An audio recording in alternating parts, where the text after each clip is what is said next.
Honestly, ang awkward na nakikipag-usap ako sa camera. O, diba? Paano ko ikukwento nito? Sobrang daming tao. Mambunta nga.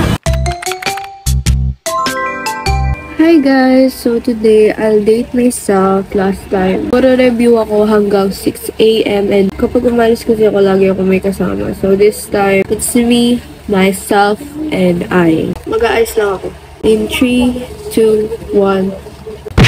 Wow! Ito na yung makeup ko guys. Maglalakad lang ako.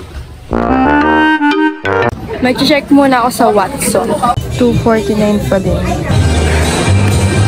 Talagang pinahirapan ko yung sarili ko ate.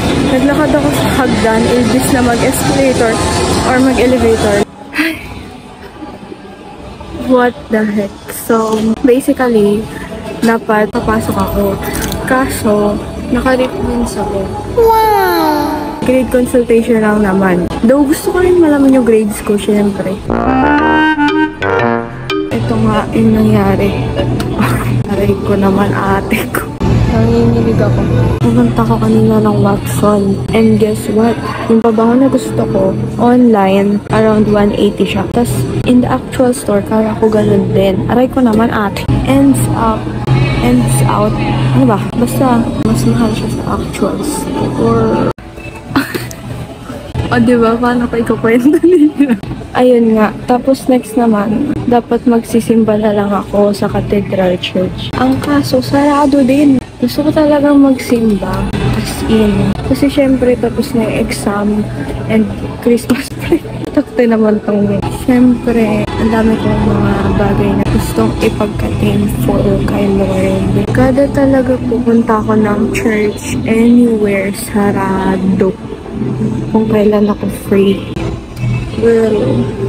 So, I guess, ang pupuntahan ko na lang is yung thrift store. Pinantok ako doon, what the heck. Kung di lang talaga to, Rick, ate, maglalaro ako.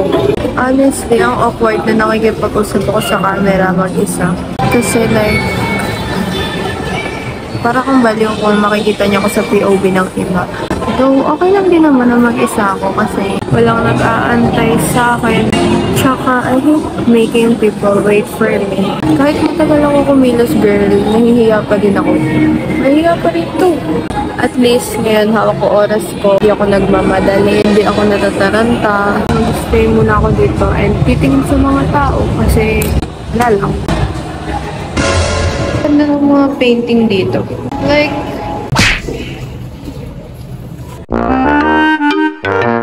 cute. Ito, super cute. Dito muna ako sa Mr. DIY para tumingin ulit yung pangregalo. This is so cute. Kaso ano to, girl? Umalis na ako doon kasi low-key mas mahal siya kaysa sa Miniso. Like, girl. Honestly, hindi ko, para kinuha ng liwanag. Hindi ko alam kung best decision pag maglakad. Nakakahingal, nakakapagod, nakakaubos ng oras. Nakakaubos ng hininga, nagsasalita pa.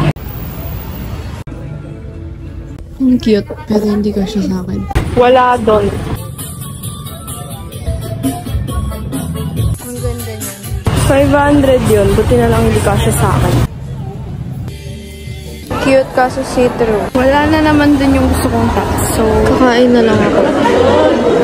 First of all, sobrang daming tao. Nakabili na ako ng food. So, bibili naman ako ng water. Dun sana ko kakain kasi sobrang crowded. Nahihilo kasi sobrang daming tao. I'll try na lang sa food court. Ang dami ng sauce. Nahirito na ako, hindi ako nakapagdaan ipit. Buti na lang may available seat dito. Balak ko, sumakay pa mamaya. Hindi ko na kaya ate, sobrang init sa labas. Kala ko nga uulan kasi sobrang gloomy. Hindi pala uulan, so. Actually dito, natamaan na talaga ako ng antok. Kasi girl, mas pinili kong lumakad kaysa talaga sumakay. O diba, ang galing. Kasalanan ko naman all this time. Tsaka sobrang dami ng tao, tapos ang init. Nag-stay ako doon kanina para lang mag-edit.